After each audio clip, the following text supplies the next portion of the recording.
Trevor, the traction engine, was enjoying his work in the vicarage orchard. Birds were singing and apples were ripening on the trees. It was a lovely day.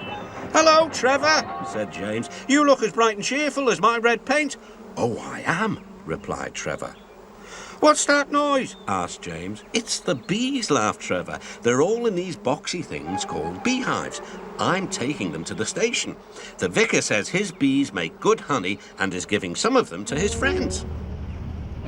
Just then, Boko, the diesel engine, hummed in. "Take care, you two. Don't make the bees angry. They might sting you." James didn't like being told what to do by a diesel, and he buzzed away. "Goodbye, Trevor," called Boko, and set off to see Duck at the next station. Bill and Ben, the tank engine twins, were busy arranging trucks, but they scampered off when they saw Boko. "I remember the first time I met those two," laughed Boko. "They nearly made my eyes pop out. Edward soon put a stop to their games." "Edward is the only one who can keep Bill and Ben in order," chuckled Duck. "I sometimes call them the bees." "A good name," replied Boko. "They're terrors when they start buzzing around." James bustled in. "What's that, Duck?" he snorted. "Are you afraid of bees? They're only insects after all, so don't let that buzzbox diesel tell you different." "His name is Boko, and he didn't "I wouldn't care," interrupted James. "If hundreds were swarming around, I'd just blow smoke and make them buzz off." "Buzz, buzz, buzz," retorted Duck. The next morning, James arrived at the station to collect his coaches.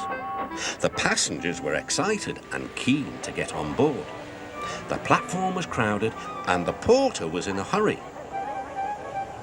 "Mind your backs," he shouted. Then there was trouble. The beehive fell and broke open. The station cleared like magic. James heard a familiar buzzing.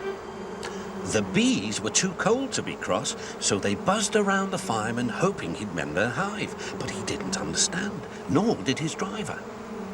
So the bees turned to James. His boiler was nice and warm. Buzz off, hissed James. One bee burnt his foot. "Ooh, ah, phew, phew." The bee thought James had burnt him on purpose.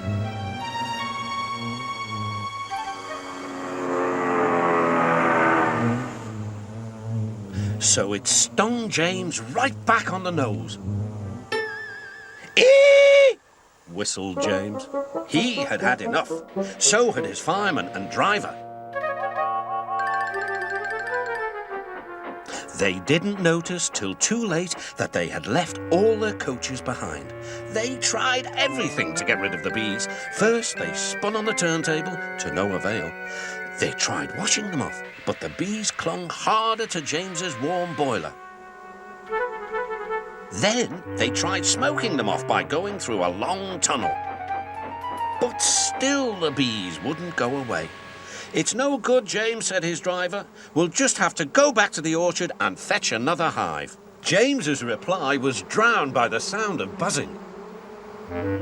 The vicar was waiting anxiously for James. When he arrived, the bees swarmed straight into their new home. "Come on, James," said his driver. "What you need now is a good hose down." Later that evening, James was resting in the shed when the vicar came to see him. "Thank you for saving my bees," he said. "It's a pity it's not Christmas, then we could call you James the Red-Nosed Engine." Everyone laughed, even James, but instead they decided to call James the Bee's Knees, which means they thought he was more useful than ever.